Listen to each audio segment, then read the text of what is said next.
Assalamualaikum warahmatullahi wabarakatuh. Bagaimana kabarnya anak-anak hari ini? Semoga anak-anak selalu diberikan kesehatan dan diberikan rahmat oleh Allah Subhanahu wa taala. Amin amin ya rabbal alamin. Anakku semuanya, pada kesempatan kali ini kita akan belajar bab tentang ekosistem. Di mana tujuan pembelajaran ekosistem adalah 1. Memahami pengertian ekosistem, 2. Mengenal komponen ekosistem, 3. Menjelaskan rantai makanan dan jaring-jaring makanan, 4. Menyadari pentingnya keseimbangan lingkungan. Apa itu ekosistem? Ekosistem adalah hubungan timbal balik antara komponen abiotik dan komponen biotik. Ekosistem digambarkan sebagai tempat di mana makhluk hidup, seperti tumbuhan dan hewan, hidup bersama dengan benda-benda tak hidup seperti air, tanah, dan udara. Di dalam ekosistem, semua makhluk hidup saling bergantung untuk bertahan hidup. Adapun beberapa komponen ekosistem itu ada 2. 1. Makhluk hidup atau yang disebut komponen biotik. Yang kedua, benda tak hidup yang disebut komponen abiotik. Kedua komponen ini bekerja sama untuk menciptakan lingkungan yang seimbang. Contoh, komponen biotik adalah tumbuhan, hewan, dan manusia. Contoh komponen abiotik adalah sinar matahari, udara, dan tanah. Ekosistem berdasarkan cara terbentuknya ada 2, yaitu ekosistem alami dan ekosistem buatan. Ekosistem alami adalah ekosistem yang terbentuk secara alami tanpa campur tangan manusia, seperti hutan dan laut. Sedangkan ekosistem buatan adalah ekosistem yang diciptakan atau dimodifikasi oleh manusia untuk tujuan tertentu, seperti taman, sawah, dan kebun.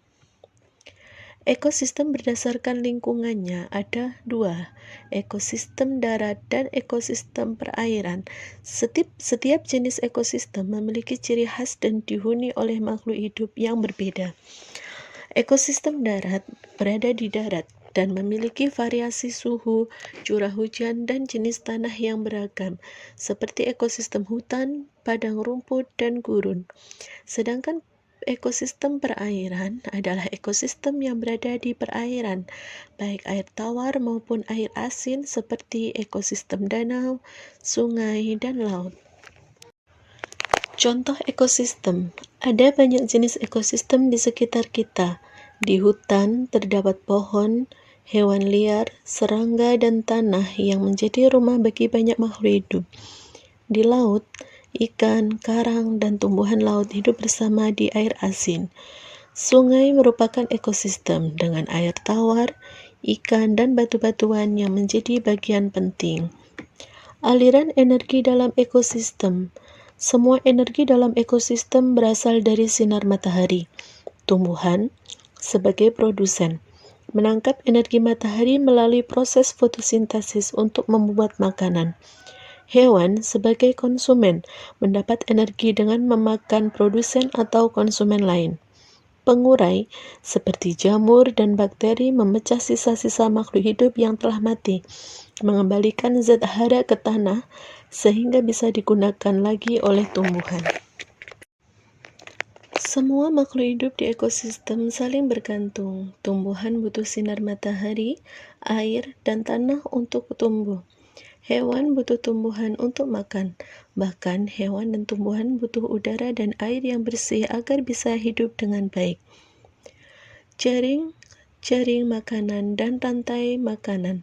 Rantai makanan merupakan urutan sederhana perpindahan energi dari satu organisme ke organisme lain melalui proses makan dan dimakan.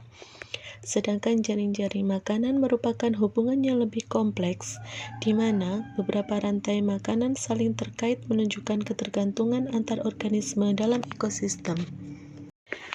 Nah, anak-anakku, berikut adalah gambar rantai makanan dan jaring-jaring makanan, di mana di rantai makanan ada rumput, itu sebagai produsen, belalang sebagai konsumen primer, katak sebagai konsumen sekunder, ular sebagai konsumen tersier, elang sebagai konsumen final, dan jamur sebagai dekomposer.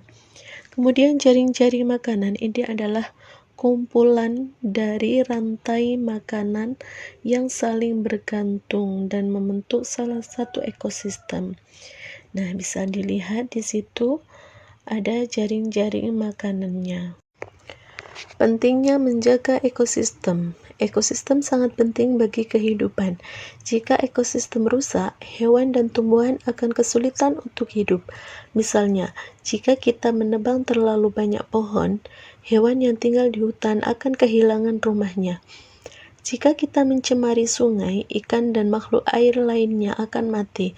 Oleh karena itu, menjaga kebersihan dan keseimbangan alam adalah tugas kita. Dampak kerusakan ekosistem. Jika kita tidak menjaga ekosistem, banyak masalah yang bisa terjadi. Polusi udara bisa membuat kita sulit bernafas. Polusi air membuat air tidak bisa diminum.